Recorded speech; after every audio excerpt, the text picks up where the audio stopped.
All right. Well, yeah, it's great to see everyone here in the digital world. I'm just going to do a quick introduction because Sarah and I are the editors. As you can see by the small number of books in my background, I'm probably the most junior academic in the book, but hoping to work on that. And I'm just going to give you a quick sense of the origin of the book, I guess, as well as what we were hoping to do with it. So, as you may know, the book mostly arose from my PhD, which has a very similar title, in fact, or The Politics of Community, as I called it then. And during that time, Sara was my supervisor, and we had lots of conversations, I guess, about community and what it meant for literature, how community relates to literary form, this strange relation which it forges between writers and readers, and the way that novels can represent and convoke communities in general, whether defined by nation, ethnicity, religion, culture, or in fact anything else. Studying community is quite interesting because it's a very topical word and often elicits unsolicited opinions being thrown at you all the time. People always seem to have something to say if you tell them that you're studying community. Some people assume that by talking about community, I was simply trying to find a way to talk about identity, sometimes assuming I wanted to talk about my own identity in terms of race, ethnicity, or something else. Other people talk to me about alienation and a lack of community in their lives, whilst one person said that the study of community was basically an interest in fascism. So as you can see, community convokes a lot of responses, lots of ideas, lots of contradictory and various investments and meanings, which is probably its strength and its weakness as an object of study. It can mean almost anything to anyone, and that is maybe an issue for it in terms of its critical purchase. It seems to be claimed by people of all sides of all debates, and is also sort of unambiguously put forward as an ethical good, automatically valorizable and valorized, with very contradictory commitments attached to it. Variously, I'd say in this collection, some of the interests that we've kind of tried to think about in terms of what community means for people is sometimes it can be about an ethnocentric, closed national community. And that's certainly something that a lot of contributors were thinking about in relation to Brexit. And perhaps part of that, opposed to that, it can be seen as part of a more kind of cosmopolitan idea of community in terms of global interactions, multiculturalism, etc. But also community is a repository for other kinds of investment. And that was something that I was interested in, especially thinking about how to think relations beyond competition, individualism, and class difference, as well as beyond the categories of identity themselves. So my original PhD kind of took this as its kind of point of departure. It was quite theoretical in a way, and used lots of kind of complicated theories in order to kind of expound ideas of community. And what I was trying to do essentially was produce kind of maybe quite experimental, even radical ways of thinking about community at that time by drawing on people like Jean-Louis Nancy, etc. But writers of those periods, you know, reacting, if you like, to kind of revolutionary periods, if you like, just like contemporary literature carries the echoes of modernist periods of expression where experimentation was part of the avant-garde, which tried to bring forth new ways of being in the world. Nonetheless, recent kind of events and the recent feeling of history, the feeling of the contemporary, in fact, has felt like maybe theory is not always the best way to react to present times. The kind of exhaustingly eventual nature of recent history, the constant questions asked of us of how we can situate contemporary events, which often seem to disrupt dominant ways of thinking, has perhaps elicited a turn towards more material concerns, to even more kind of descriptive concerns in terms of reality, trying to make sense of what a COVID crisis or what insurgent kind of ethno-nationalism means for thinking at all. So in the collection, we have people who I think attend to such concerns, wanting to make sense of our changing reality. We have attention to the spectacle of the Olympic ceremony as it kind of gives us a sense of a divided Britain with its own history up for grabs. We have a sense of ethno-nationalism in relation to contemporary canonical and non-canonical literature. We have reference to the post-colonial context of Northern Ireland and Scotland, and the kind of community tensions and understandings that we have there. We have reference to gentrification, the commodification of basic needs such as housing, as well as internationalist perspectives, trying to think community beyond those things. Altogether, we can say that some of the collected questions of the collection can be how we imagine nationalities, devolution, and regionality in a complex nation, how we deal with the enduring and growing tendency of nations to produce highly reactionary sometimes and exclusionary ways of thinking based on hierarchy, prejudice, and myths of identity, how we react to new technologies, new diseases, and integrated digitally mediated modes of being, and how that allows us to relate to one another, and how literature might, as well as critique, offer forms of thinking and acting beyond restrictive norms in relation to individualism, competition, and short-termist kind of politics, which tend to badly attend to the ecological crises that some of us are quite worried about. Now, it's clear to say that none of us answer any of these questions particularly fully in our chapters, but I think that perhaps there's a shared sense that literary criticism ought to respond to such questions, just as contemporary authors seem more and more to see their own projects through political commitment. And just to kind of conclude, I was reading Ali Smith's new kind of addendum to her quartet companion on the train home today, a piece which starts, if you like, with a kind of slightly bitter satire of contemporary political reality, where she writes that the kind of police and border regime serve as a meeting between some terrifying aspects of imagination and reality in a scene of subjective fragmentation.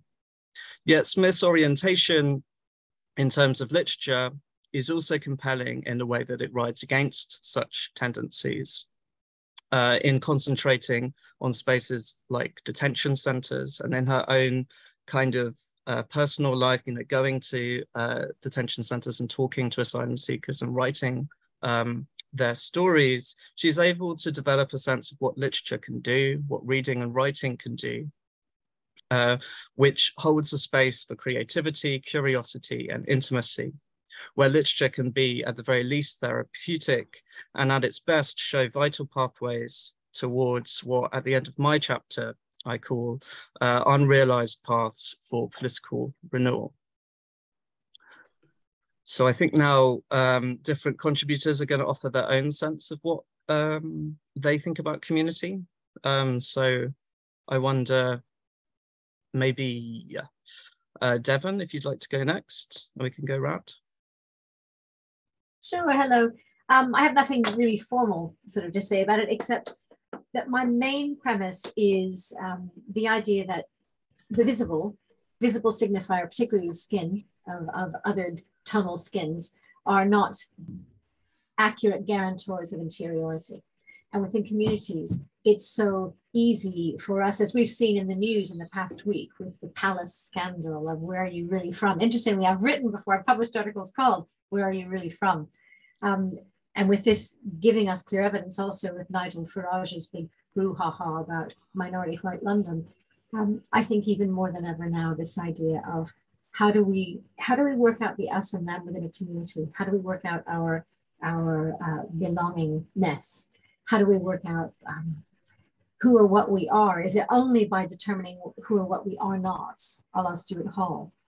So really within mine, I'm looking at contemporary examples of writing, well, I say contemporary, really from 87 to about 2003, and looking at how contemporary writers in English are representing Asian British communities. Now, I specifically say Asian British instead of British Asian, after many, many years of debate with colleagues who are from these communities and who write within this area. And we've decided in the end that it just feels best to us not to privilege the British, and so to use Asian British as a term. So it's trying to work out how communities are constructed, where the boundaries are between small domestic communities, where we determine, is it more, are divisions more about race, about language of origin, culture of origin, religion, or is it really more about class and education? And so that's really what I've come down to after looking at these fictional examples. It's really much more about class and educational opportunities and the life opportunities that spring from those. That's right. Great, thanks, Devon.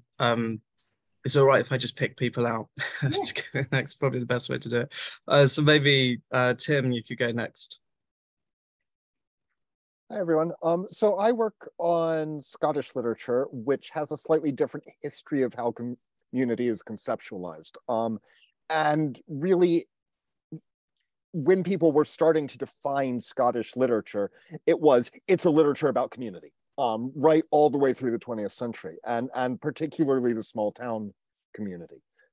And in a way, the problem has been that community becomes a metonym for the nation, and sort of 90s, early 2000s literary criticism became really about how Scottish literature reflects a nation, which is Scotland.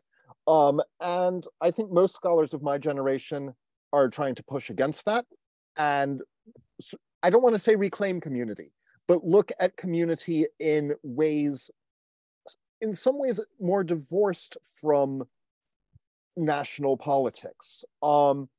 So I'm really interested in this chapter in, there was a very widely covered and absolutely stupid debate about Alistair Gray, who had an essay about incomers and colonists. And basically what he was arguing was that most Scottish arts organizations were run by English people, which was factually true. And he said some of them are really great at this and really care about a Scottish art scenes, and some want to make a career in Scotland and then go back to London where the arts really exist.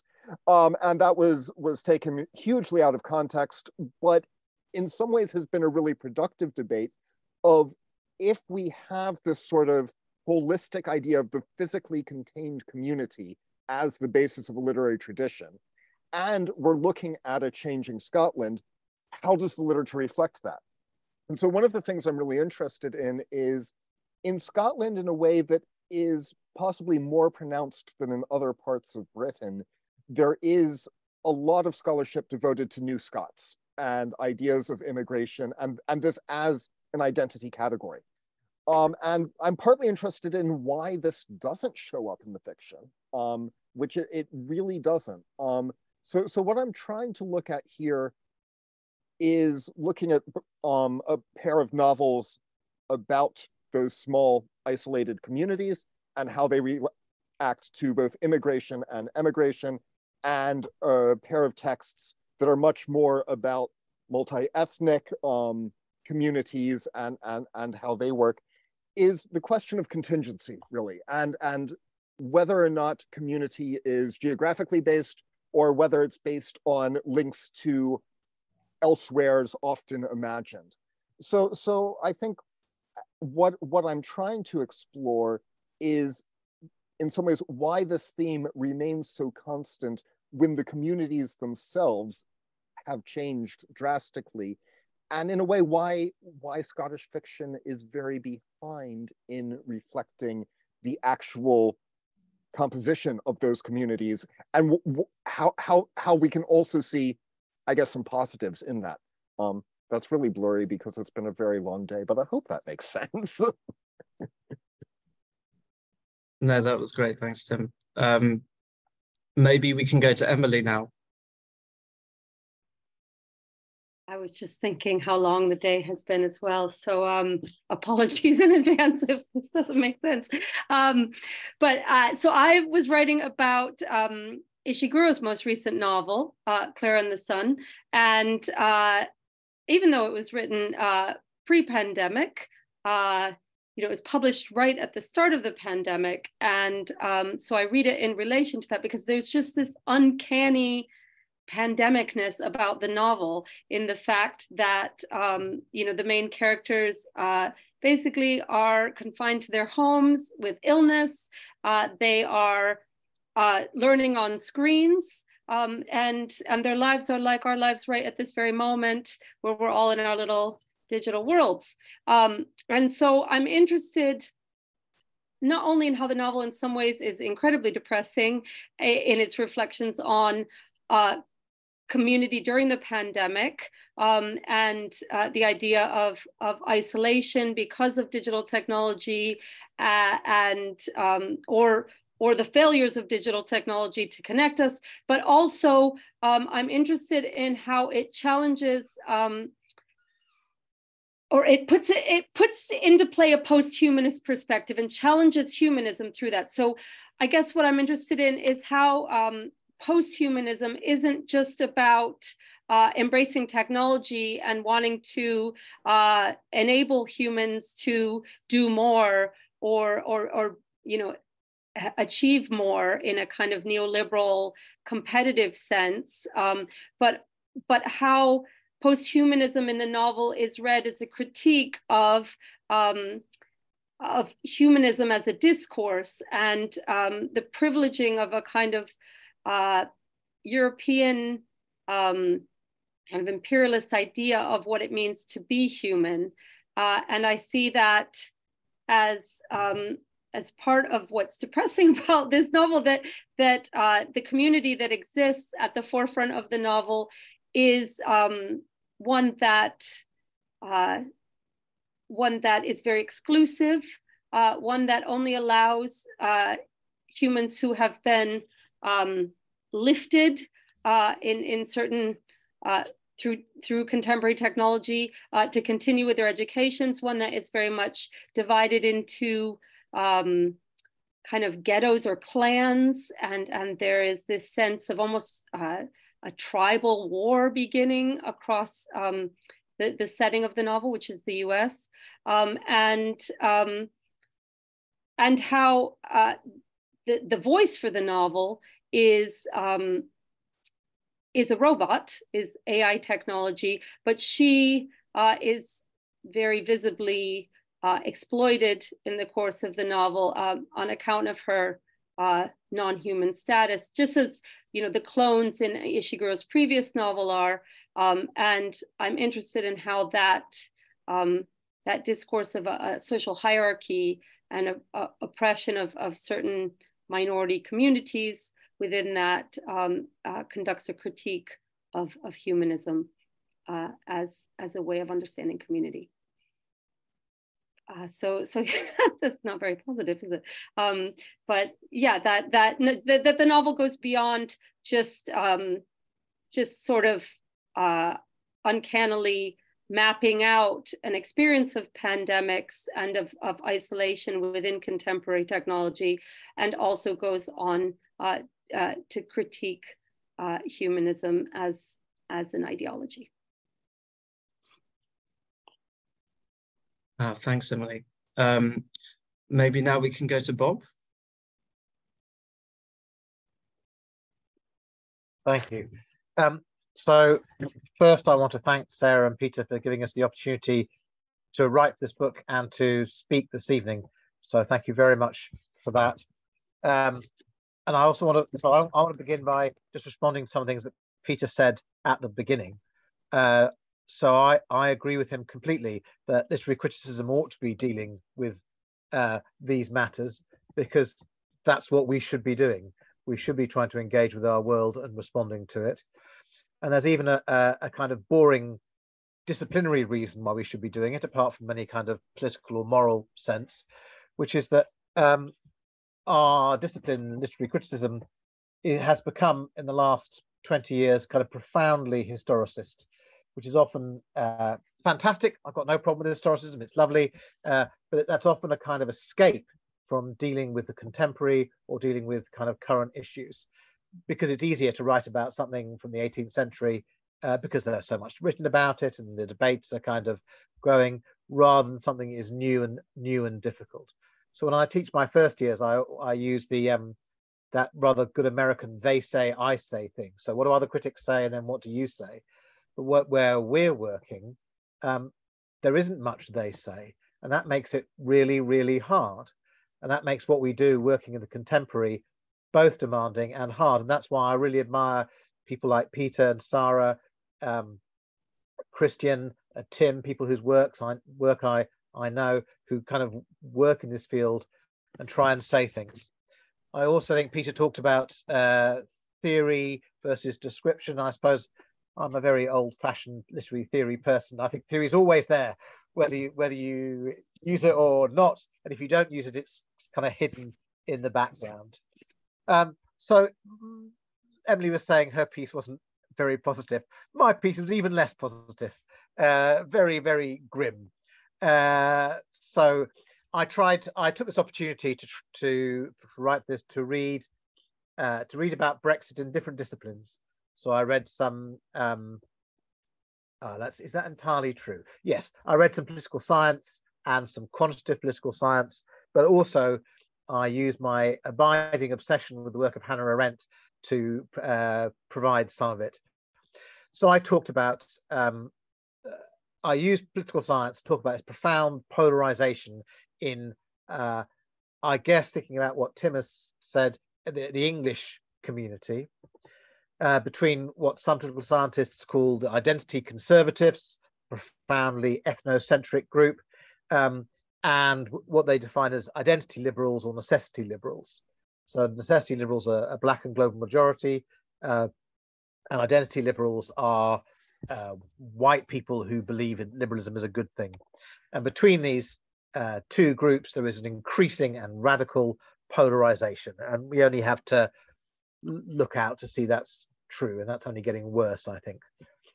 In addition to that, I talked about drawing on the work of Hannah Arendt, what she called rising in the 20s and 30s tribal nationalism, which really is a war between the political state and the affective feeling of nation.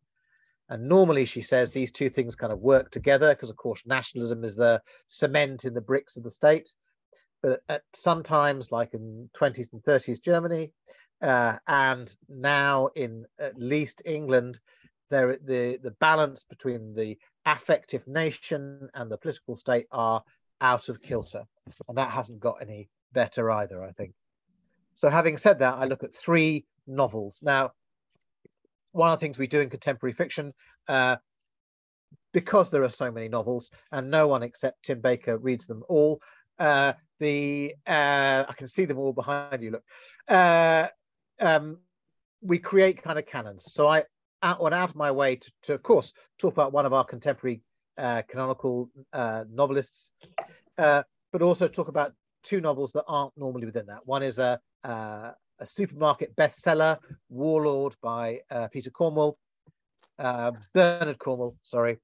And another is developed from the Viz comic strip called Drunken Baker. And it's a kind of weird modernist novel about being a drunken baker. That's a really astonishing non-Southern, non-London piece of writing. And I try and talk about those novels in the light of what I say. And I come with 4 conclusions, none of which are very jolly.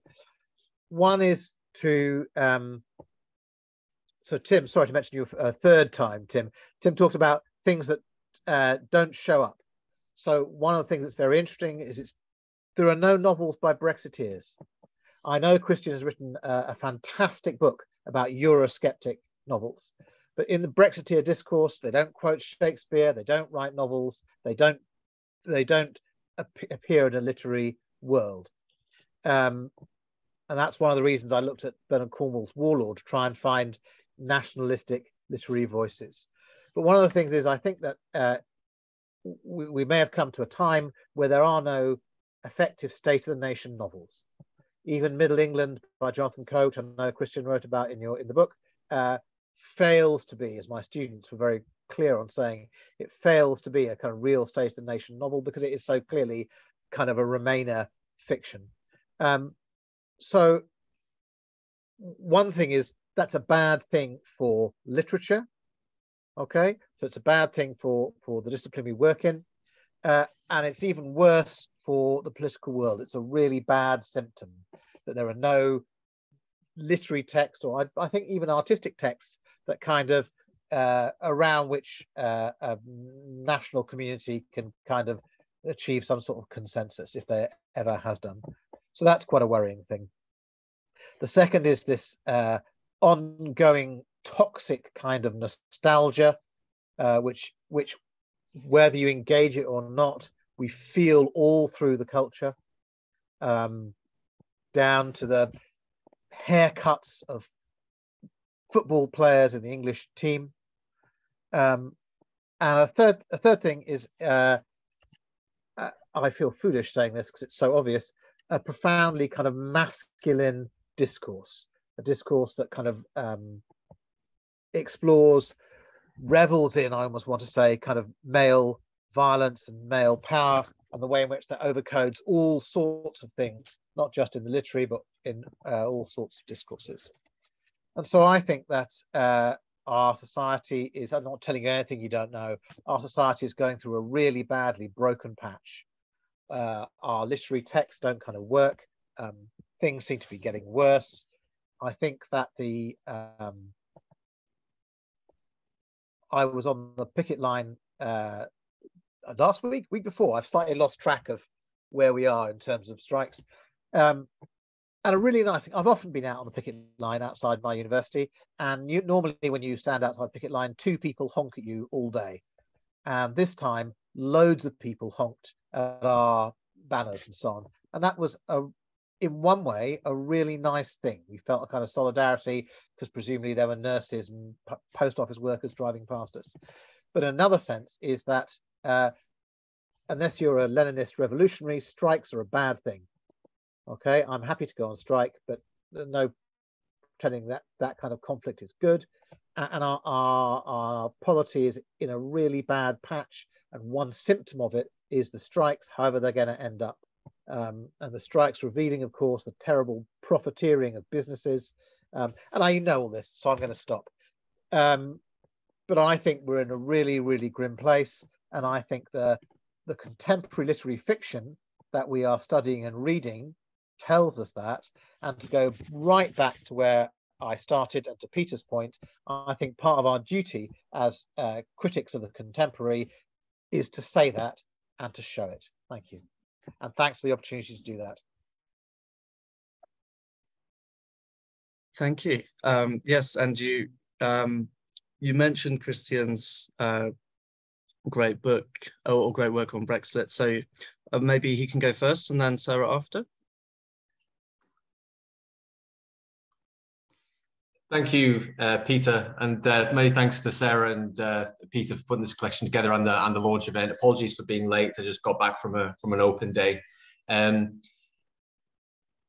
would just echo in many ways the words of Tim and Bob and Emily and Devon so far, in that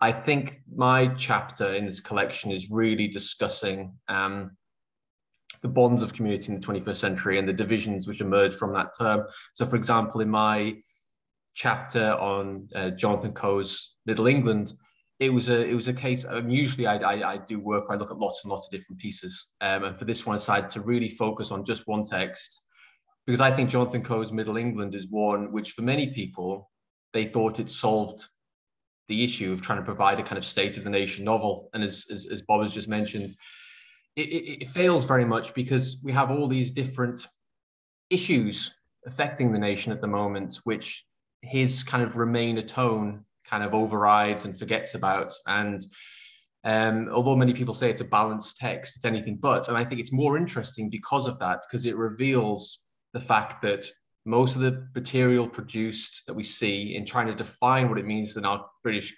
contemporary community always comes from the same sort of perspective, especially politically, you know. And so when you try and find something that comes from the other side of this kind of disunited kingdom, this divided kingdom, there's very little there. You can find something by Paul Kingsnorth, you can find something by John King, but you know, if this was an orchestra, they would be playing the triangle, and there's this very strong kind of Europhilic chorus which is drowning them out.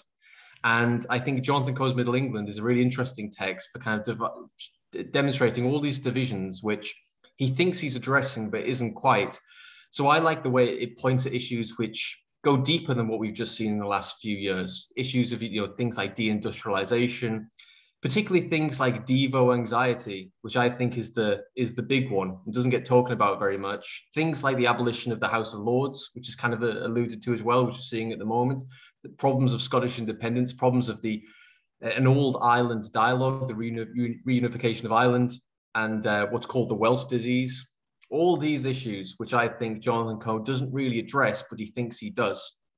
And I think in defining community, it becomes a case of having to question the role of the novel and the capacity of the novel as a cultural tool in addressing these concerns. Because when you ever ask a student now, you ask them to read Middle England or Ali Smith or something, do you think the novel still has the potential to change someone's perspective on this issue or alter their political affiliation? Does the novel still have a role as kind of an anticipatory logic of change in some way?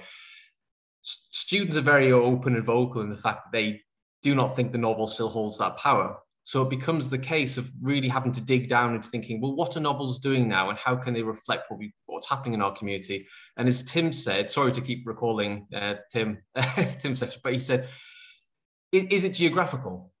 And, when you go back and you do, the long 19th century, 18th century studies, they'll always go back to the idea of those circles of empathy, which start at the village, the family, the town, and go outwards.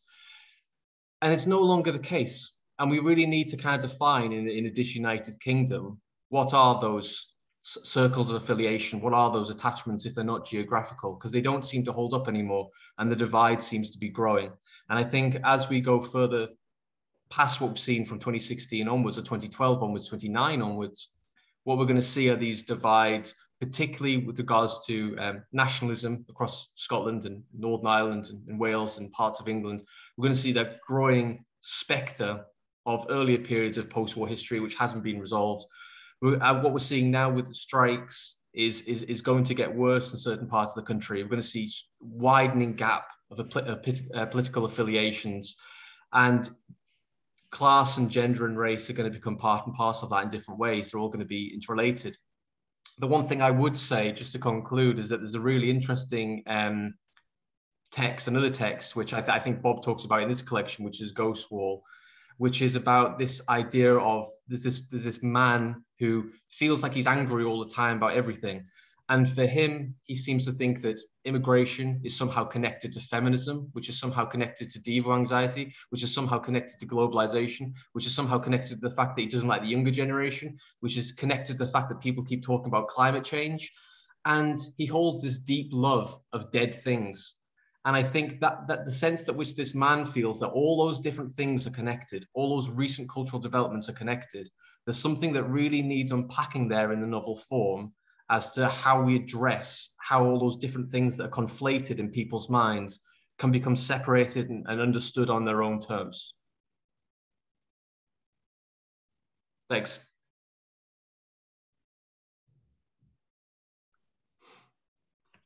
Thanks, Kristian. And yeah, I think it's just Sara now to conclude, as she does the book. Thanks, Peter. I suppose I want to start by saying thank you to everybody for being involved in this project, which had quite a long time in development, and certainly for Peter and I, conversations over a number of years about these issues.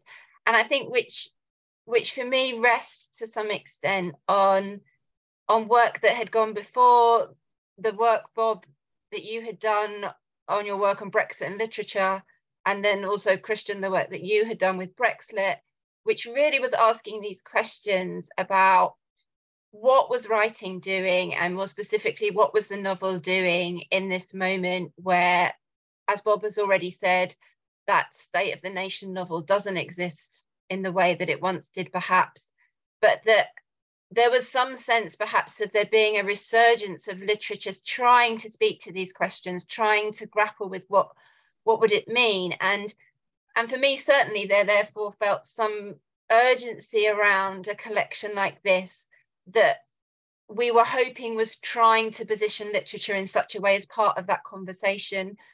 Bob, you were talking about, the place of literature and this bigger question that we have at the moment which I think is on all of our minds if we are working in academia at the moment, about what the arts and humanities represent and what their part is in the conversation.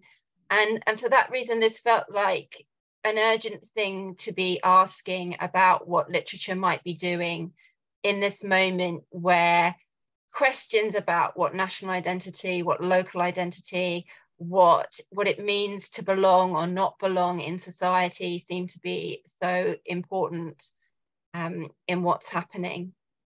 My chapter in the book, thinking about it now, I remember Bob coming to you about the book and you saying, as you have just done tonight, that you didn't think that there was much that you could say that was optimistic.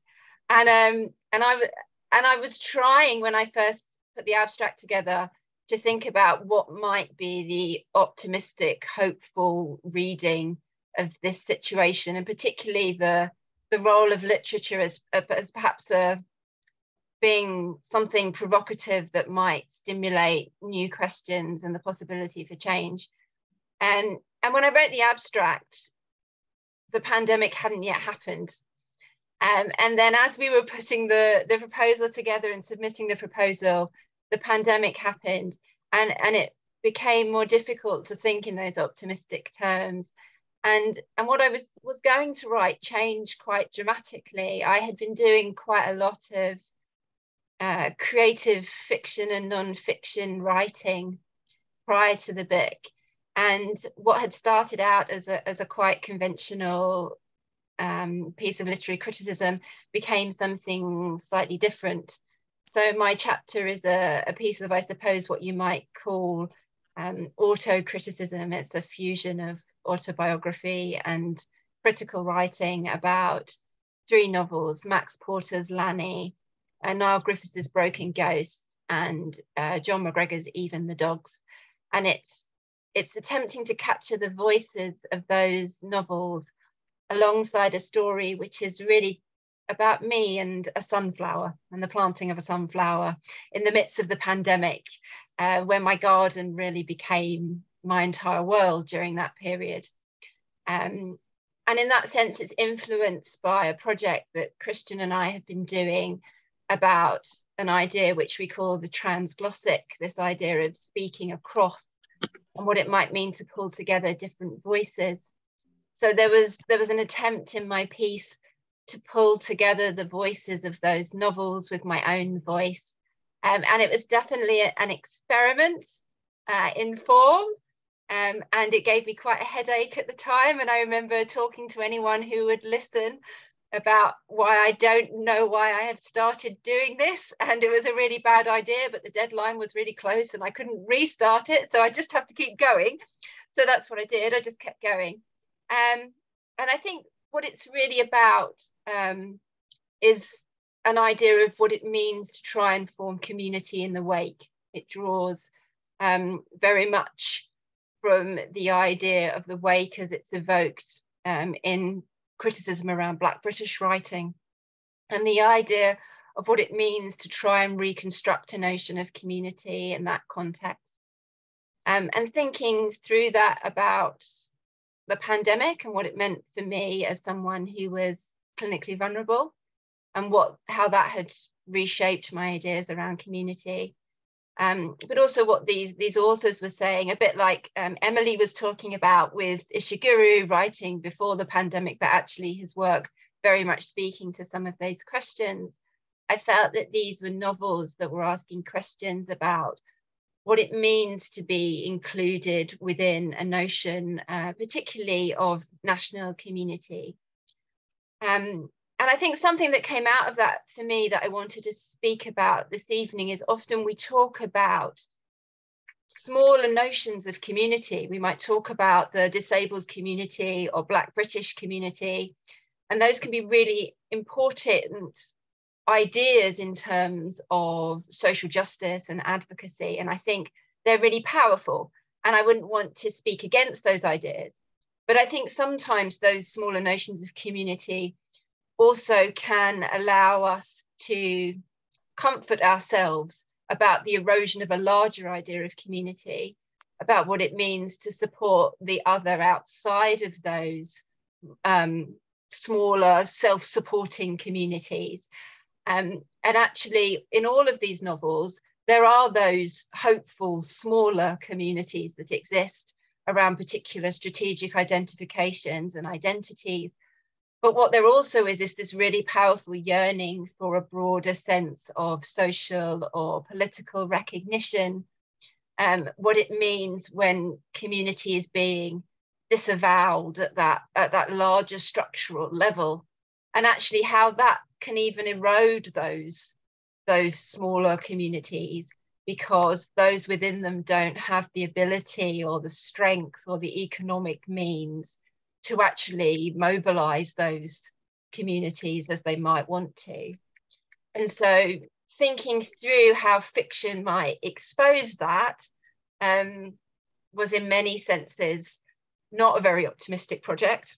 I think a bit like Bob was suggesting, it was difficult to find optimism in that. But I think the optimism for me was in thinking about what reading these texts and might make possible, what kinds of conversations it might make possible. Conversations like this, I suppose, but also what potentially literature could do if it could mobilize that possibility to talk to some of these questions.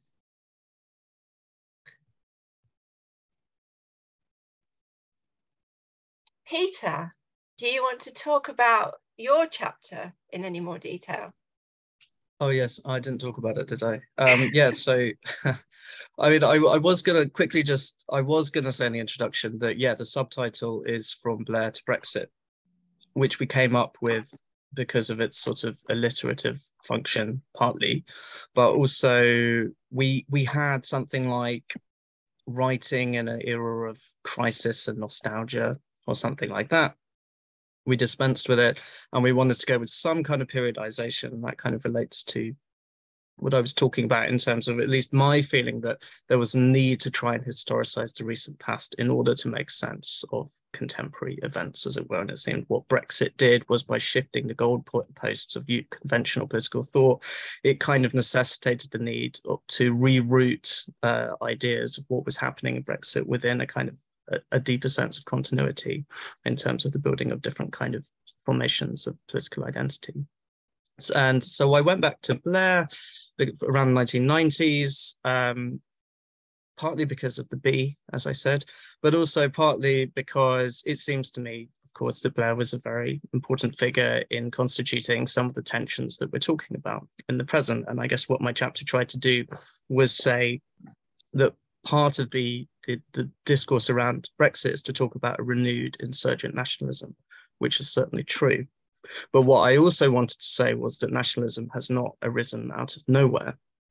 It did not go away in the sort of halcyon days of Blairism. And no matter what we think about that period, I think the most important thing maybe to think about it was that there was a general sense of optimism in the change that was happening in Britain at that time, for better or for worse. And maybe the kind of situation we're in now with the lack of state of the nation is that there isn't really a narrative which does that. There isn't a narrative that projects onto the future a convincing, optimistic kind of emblem. And I think maybe that's why we lack that state of the nation novel. Maybe not everybody loved all the state of the nation novels before, but maybe they tapped into a new zeitgeist, one that doesn't really feel present at the moment. So yeah, my chapter tries to think about nationalism as a continuity back to Blairism, as Blairism is a response to Thatcherism, which actually carried over a lot of the economic ideas, intensifying some of them, and offered a different understanding of what the political configuration of that would be. So moving beyond the Thatcherite investment in social conservatism to something more kind of multicultural and global. What I do is I think about Jackie Kay in relation to that. And I say that, in my opinion, Jackie Kay tends to be identified as a multicultural writer. You know, often people talk about her parentage all the time in a way that I find kind of, I don't like it because I think it diminishes who she is as a writer. And I actually think that some of the trajectories in her work, you know, especially her early influences in terms of the Black radical tradition, but also in the way that she writes about queer lives in Trumpet, are offering a thinking about community which is very critical, or is able to be read in a way which is very critical of the way that the state tends to be the foundation upon which we think about community all the time. You know, the idea of the nation state, we can be anti-bad nationalism, but generally speaking, the nation is the basic unit of political thought. And that is a limitation. And quite a serious and important one for thinking about politics. So I'm trying to gesture in some way towards, you know, the internationalist currents which she would have lived through as much stronger, and ones which actually, you know, relate as well to resurgent union discourse. You know, what unions do is they allow for political consciousness and community, which is based on shared class positions, which can move, you know, across national borders, as it were. So what I'm trying to do is gesture in embryo, and I guess this is my kind of optimistic, or whatever it is, you know, attempts to try and salvage things which I think are important and necessary, to try and salvage that from her work against the grain. And yeah, that was my attempt. Thanks, Peter. Before we open for some questions, I think Anna is here. I'm not sure if Anna's able to talk. She's got a beautiful new baby, but Anna is the artist who, if you haven't seen the book yet, and I'm sorry, it's terrible to hold up on screen, but the book, if you go and look online, has the most beautiful piece of artwork on the cover, which is Anna's artwork. Anna, if you're able to speak and want to say anything about that, it would just be lovely. Thank you so much for contributing this to the book. And I have a question that is kind of related to your artwork for the panel. So it'd be lovely to have you say something about it first. Hi. First of all, I want to thank you, Sara and Peter, for this amazing opportunity to have my work in this amazing book. I can't wait to really read it and just get all of this that I've been listening tonight more in depth. Yeah, I can talk a little bit about the artwork that is on the front of the cover. Basically is a watercolor drawing from a series that I did back in 2020 during lockdown, during all of these crazy moments that we experienced. That is from a series called Time Forms. So the process of making my work is by being the landscape, being the nature, and is by extrapolating loads of different elements like lines, shapes, outlines that they are from like rocks, mountains, waterfalls, and things that you usually catch my eye, and by reform them, put them all together, overlapping them, recreating new shape, new element. Yeah.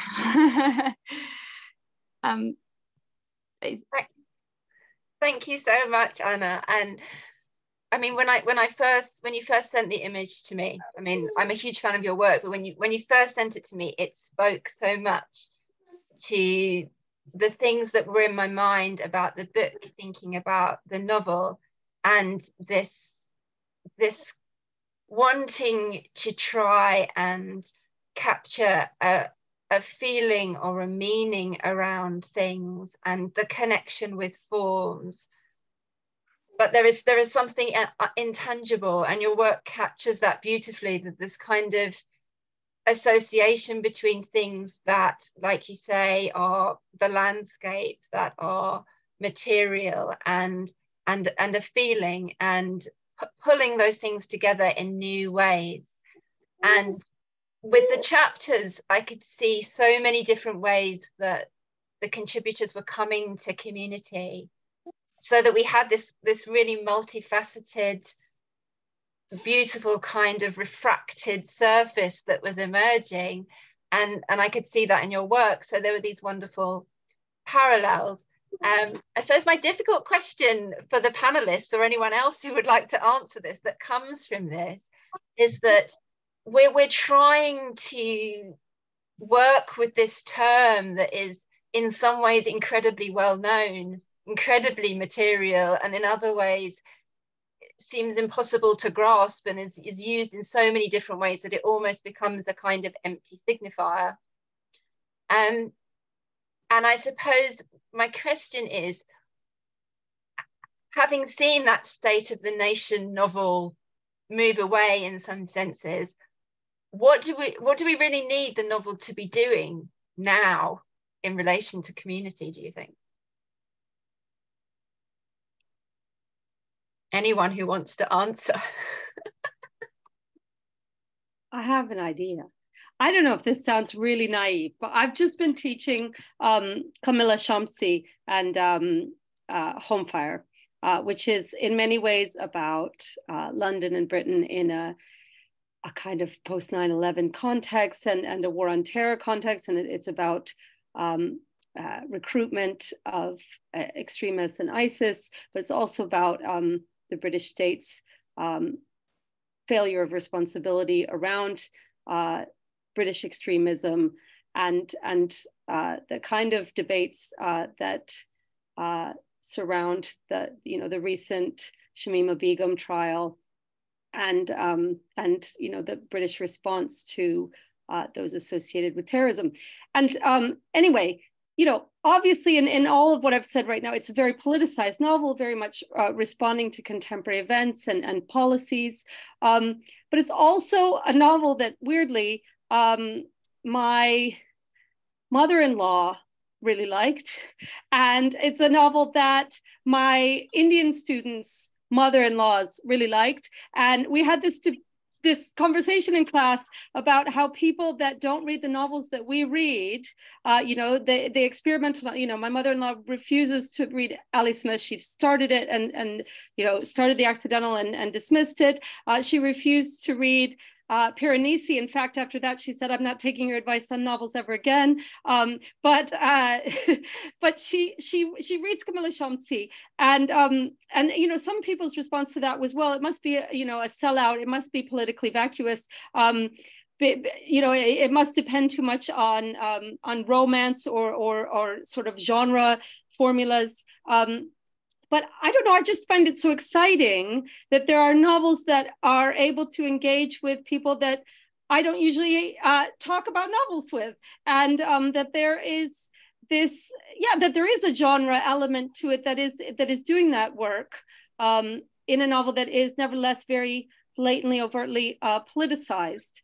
And I don't know, Masin Hamid's Exit West in other ways seems to be doing that. I'm just thinking a lot about South Asian diasporic fiction, but maybe there are other novels that are doing similar work. But it was just a thought that I had, that the way that novels can engage with very different communities seems to me a community building.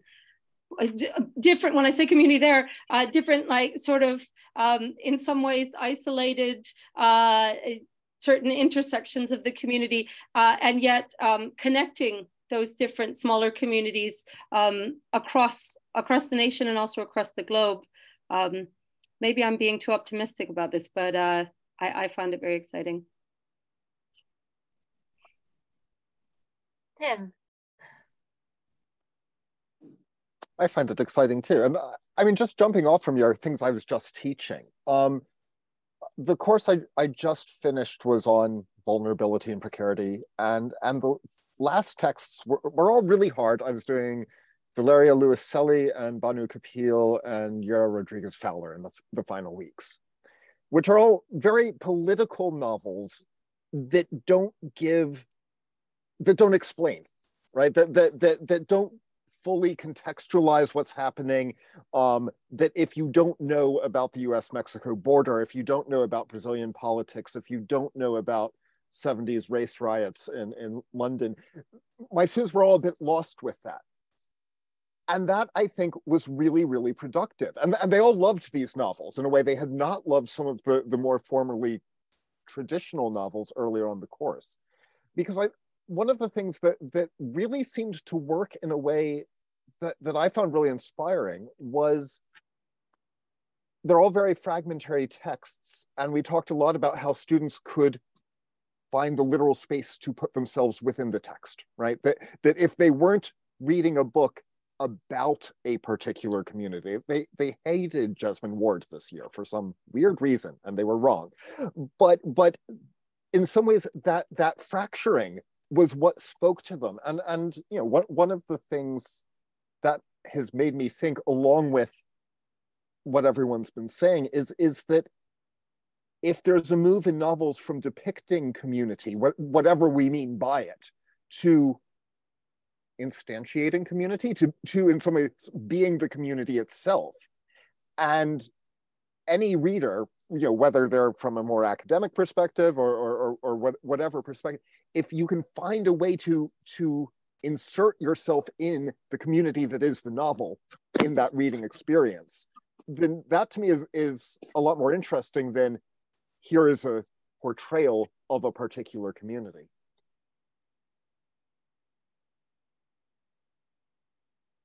Bob. And that goes, what Tim has just said, that goes hand in hand with that new interest in relatability or identification, doesn't it? The sense that what used to be a banned topic in our discipline is now something we can talk about, how we relate to, how we identify with characters or positions of characters in fiction. Sorry, that was like on a footnote. No, absolutely, and I was smiling as Emily was talking because some of us, including Emily, are outside of this in a book group together that started during lockdown, and the running conversation piece has been at the end of each session, who would you give this book to? Who would read this? Who is the reader for this?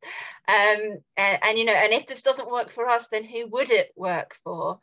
And I was struck when you were talking, Emily and Tim, and also Bob, what you were saying about relatability, a conversation I had recently with some local schools in Kingston who were talking about English literature curriculum. And one of the challenges really for them about thinking what texts should they be looking at, that they have quite a strong sense of how to pull out some of these themes that they want students to be identifying with through texts. This idea of the community of the novel, Tim, that you're talking about, you know, they want students to be inserting themselves into the narrative in that way, and they have ideas about how that might work with the 19th century novel or even with mid-20th century texts. But when it comes to contemporary fiction, they say they're really struggling to find that, you know, way in. And so it seems to me that does seem to be a really important thing for texts to be able to potentially do, or if they can do them, then yeah, that is really exciting. But that's a bit like saying the way in is the way in, isn't it? I mean, the way into the novel is the way into any kind of novel. You identify with the characters and you have the kind of adventure and exploring through it. But we're not allowed to talk about that, or we haven't been traditionally in literary studies. And yet now we seem to want to be talking about it again. Leah. Can I ask something? I wish I could write books. I would have loved to write books, but I cannot, so I cannot suggest what to write in novels. But I think the community is a big problem, because nowadays community, because of the identity politics, I don't know what you call communities. There is a lot of struggles and fights between the different communities. I mean, if you're talking about women and Black and colonialism and the transgender and all that, you know, and in the status-even world with all this Afro-pessimism and all that. So, I mean, you have communities now actually broken in many ways. And I think that I don't know how you can do in the novel to connect it. I think maybe if someone could write well, you know, I think if a good book is written, you know, you will read it whether it's your grandmother or it's me, but which are probably the same age. But I think that, you know, maybe there is a way to combine communities. Maybe there is a way not to write that you can find yourself in your community in the novel, but somehow to understand someone else's community in that sense in the novel, and that might be created the better communities, politically speaking, than just, you know, as it is now, just splitting and splitting and splitting, and there is nothing there to connect. Sorry. No, Leah, I mean, thank you. I think that's really helpful. And I think, I don't know, I suppose for me, maybe it's also being able to find yourself in someone else's community so that then that movement can take place. I don't know, Kristian, if you want to say something about this, because something about the transglossic is also about these kind of multiple operations at the same time. Yeah, absolutely. I think that part of the chat, I do really like the idea of the community of the novel community. I like that. That's great. I think there's definitely something there. I think part of the challenge is that idea of speaking across, and can you speak across? And if you speak across, will it affect anything? Will it affect change? Does it have any power? Does it result in anything positive? And I've found that the novels which tend to connect, you know, we're talking about what can novels do in terms of affecting people.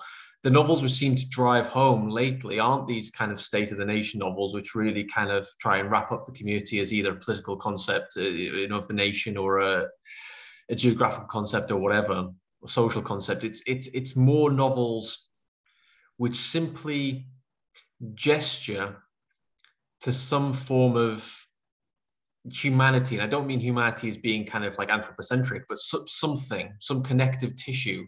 The ones I'm thinking of are things like Pure Color by Sheila Heti, or something like even something like Exit West by Mohsin Habib, which isn't a great text, but it has some kind of emancipatory potential where, you know, it's not real, and yet it's gesturing to something that goes beyond what is apparent in the present, as a kind of, you know, anticipatory logic behind it. There's something there. And I think the struggle becomes, as Leah was just saying, whether that you can actually speak across those kind of divides. And that's the struggle of the transglossic. Can we find a literature that does that?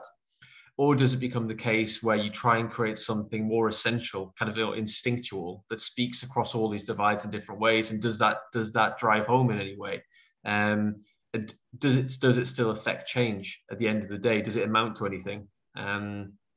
And I think that'll be the debate over the next few years about, you know, it's not exactly the death of the novel argument, but it's about the effective power of the novel argument. And how do you speak to these different divides, these different fractures, these different fragments across different communities as things seem to get progressively worse in lots of different ways. It's hard to find any kind of positives in the present, actually.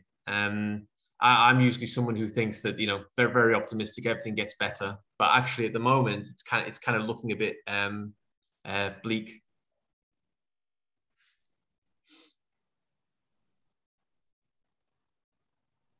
I'm struck as we're speaking about. I'm struck with what Amitav Ghosh writes about in The Great Derangement, and this sense in which the novel form is somehow limited to the small scale or the personal in a way that it doesn't perhaps have the capacity to speak to the nature of global crises as it now exists in this moment. And I've always been very resistant of that idea that the novel can't take on the large scale. I wonder what people think of that. Is it just too big? Is the crisis just too big for the novel?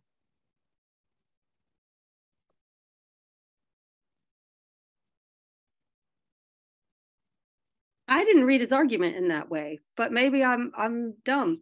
But I don't know. I thought that part of what he was arguing in The Great Derangement was maybe the conventional or this kind of the 19th century novel couldn't do that, but that an investment in more fantasy or genre forms could help the novel to do that.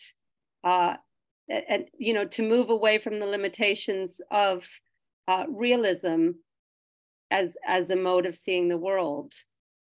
I found that you're absolutely right. I should have said, is the realist novel not able to do that? It's, you know, is the realist novel in this sense no longer something, because Emily, you were talking about genre and this mixing of genre being really powerful. I'm thinking of Ishiguro there. Is that the key in some sense? I don't know what the answer is, but I think so. Yeah, maybe. The way that he aligns realism with a certain idea of nature as somehow, I mean, he's obviously talking about eco-criticism and talking about the way in which we disconnect ourselves from the planet and from our surroundings and you know, our that's the wrong word. Anthropocentric perspective, but it's been a long day. But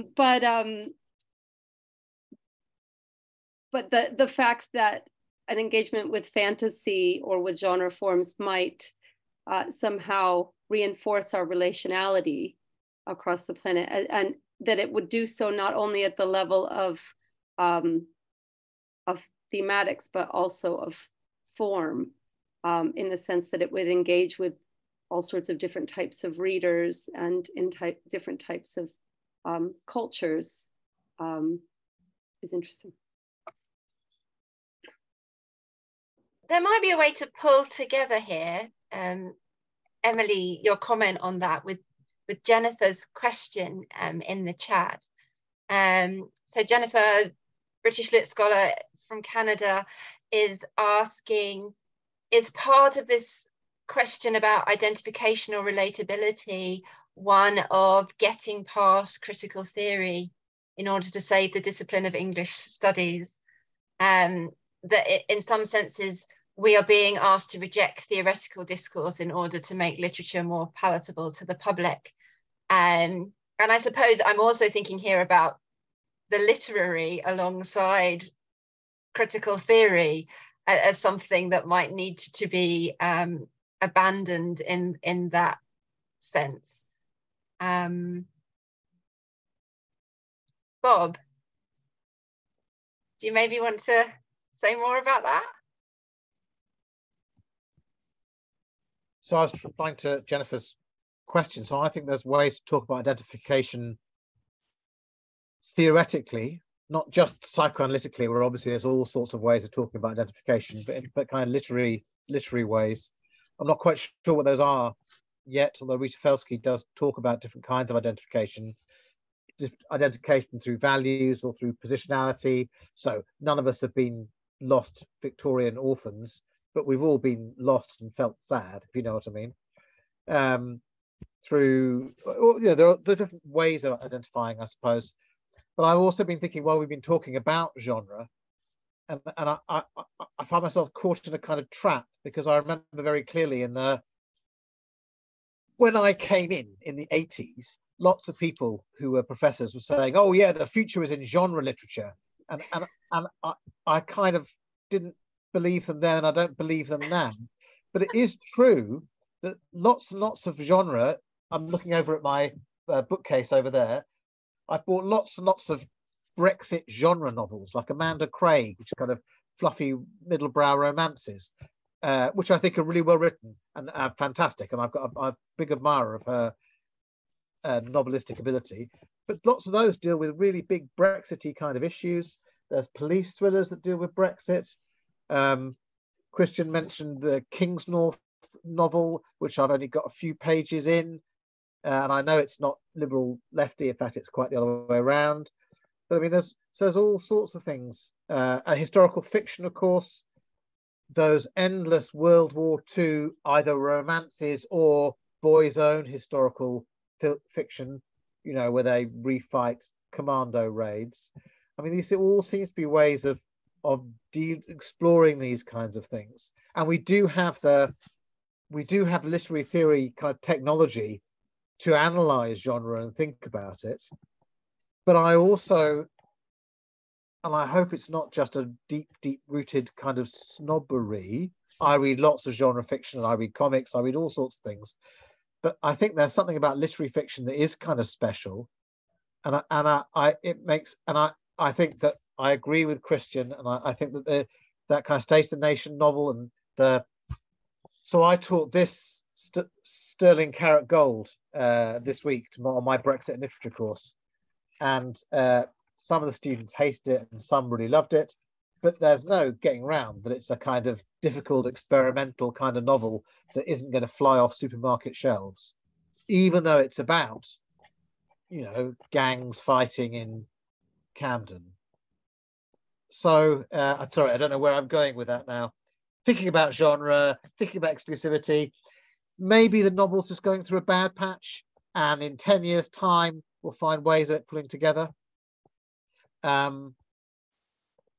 Maybe that's right about David James, isn't it? Maybe now it's all TV series and films and computer games. That's also kind of fine too, isn't it? Art forms live and flower and die.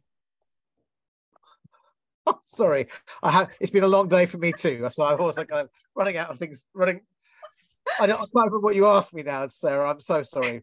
No, I mean, I think it's been a long day for us all, but it's also been a long year, hasn't it? We're at the end of a long year, and I think part of what we're grappling with is the complexities of that, and maybe it does need all of these things. I mean, that's my optimistic reading of it. I'm thinking, you know, the genre is fascinating. The intersection of genre with literary is fascinating. I was, you know, fascinated by Yanagihara's To Paradise recently, which seems to be all of those things at once, literary and long and difficult and imperfect, and also genre as well.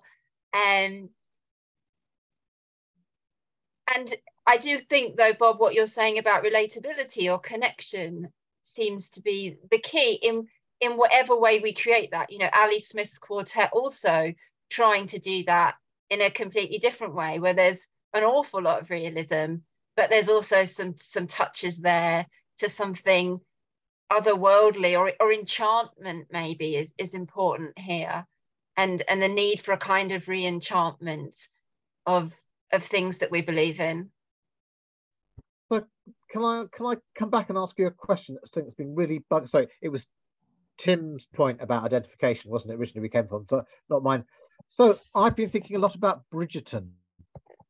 Okay, so I love the TV show, and my daughter loved it even more, and she read all the Bridgerton books, and I began reading them, and I'm sorry, they're dreadful, but they're kind of amazing, and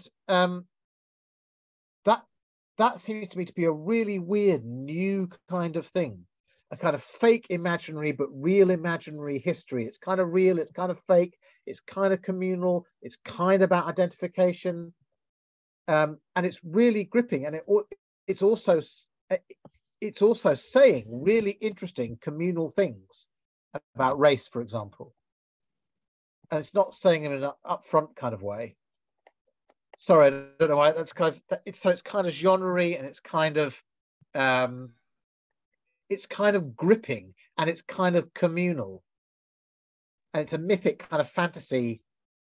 And it's a bit Jane Austen-y, and it's a bit Beauty and the Beastie, and it's a bit woke liberally, and it's a bit old-fashioned BBC trad drama-y. Sorry, I'll stop now. I'll tell you what's really interesting about that. I just came from an open day, and all the students who turned up at the open day said they were reading the Bridgerton books. And they said they want to do an English degree because they think it's maybe think about race, it's maybe think about gender. And what was worse was our 2 third-year reps on the table turned around and said, yeah, that's what we read over the summer too.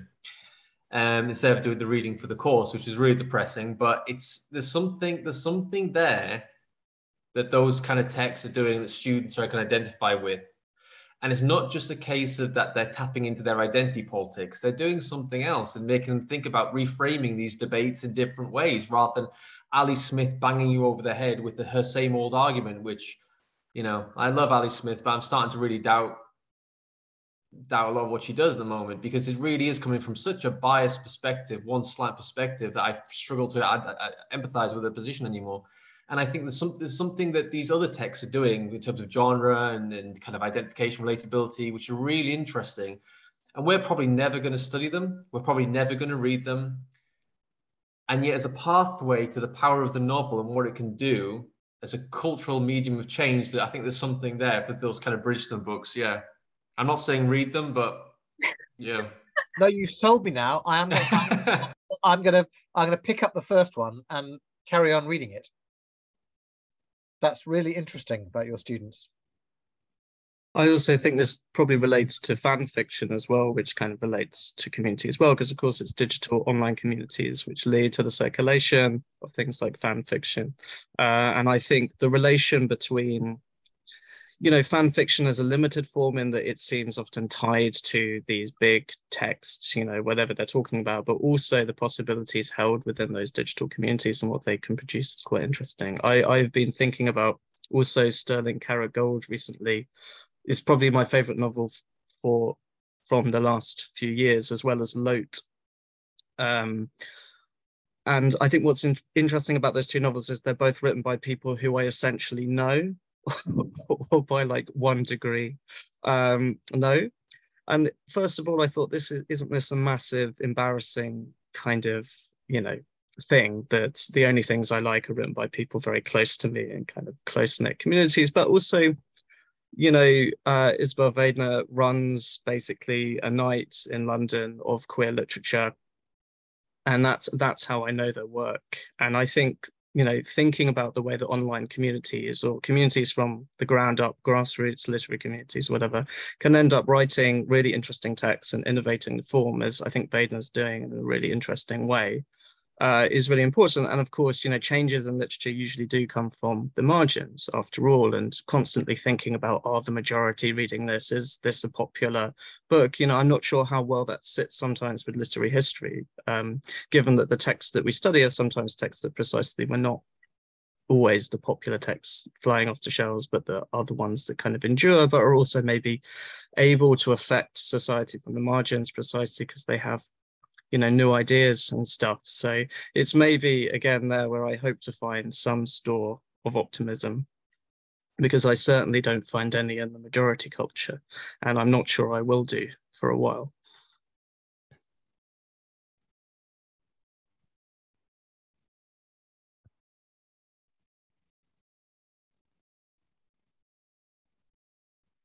I feel like I have to read Bridgerton now. But so what's sorry, I'm doing a lot of talking. I'm really sorry. So what's interesting about Bridgerton and about genre and about those so is inference. So in literary novels, it says he walked up and down, okay, and we infer that he's nervous. Whereas in Bridgerton says he walks up and down, he is nervous. And that thing about the people making inferences seems to be a really important thing. And that seems to be, that's, where am I going with that? Sterling Carrot Gold has a lot of inference in it, so you have to work out what's going on. And maybe that's a more and more demanding and challenging thing. But I want to respond to Peter's thing about knowing people. I wonder if we've made a mistake. I wonder if I've made a mistake thinking that literature has to be big and global and national, and we have to have a shared one. Is it the case that when with other art forms, we're very happy if it's a kind of small regional little thing? Me and my friends go and see this band traveling around South London. We like this particular tapestry maker, you know, so it's like we're okay with things being more artisan. And maybe that's a rather hopeful future, because what you were talking, Peter, about was kind of, that sounds artisanal. So you're saying Isabel Weidner is that's like a small local band that I follow, and I go and see them when they play in the Windmill every month. Do you know what I mean? So it's kind of it's an artisanal future, maybe. Yeah, absolutely. And that idea of localism and the idea that you can have a plural production of culture, which isn't just maybe dominated by a few things. Although it's worth pointing out that Vaden's latest novel has been signed by Penguin and will probably be a bit bigger than the previous ones. But they're a great writer, so that's fine. Yeah. I mean, I suppose my optimism is that it can be all these things, that it can be both. And I think you're right, Bob, that sense of smallness. But I suppose the novel that really spoke to me most over this kind of strange lockdown period was Bewilderment. And that was because in some senses it was both those things. It was heartbreakingly small in some ways, and also in other ways incredibly large. And the fact that it could do both those things to me simultaneously kind of break me on quite a personal level, but make me think about big questions. It doesn't mean that I think it was the best novel that I read, but it was the one that keeps coming back to me.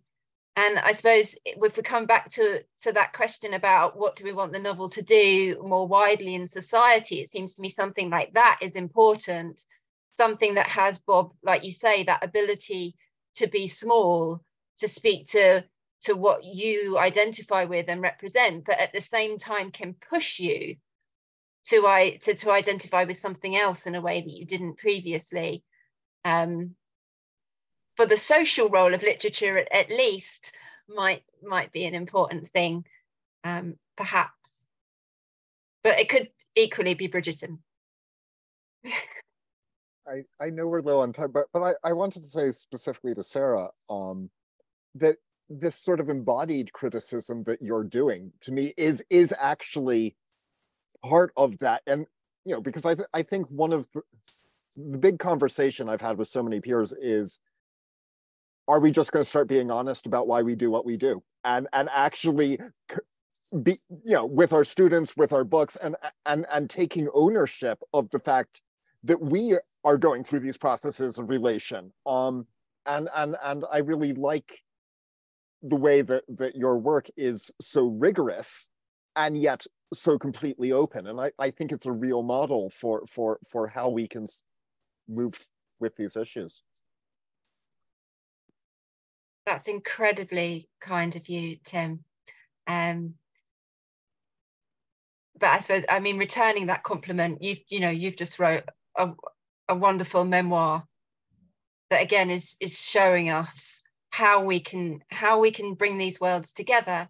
And I think that for me has been something really exciting that is emerging in literary criticism. However we come at that honesty, I think that seems to me also to be really important in what we're doing.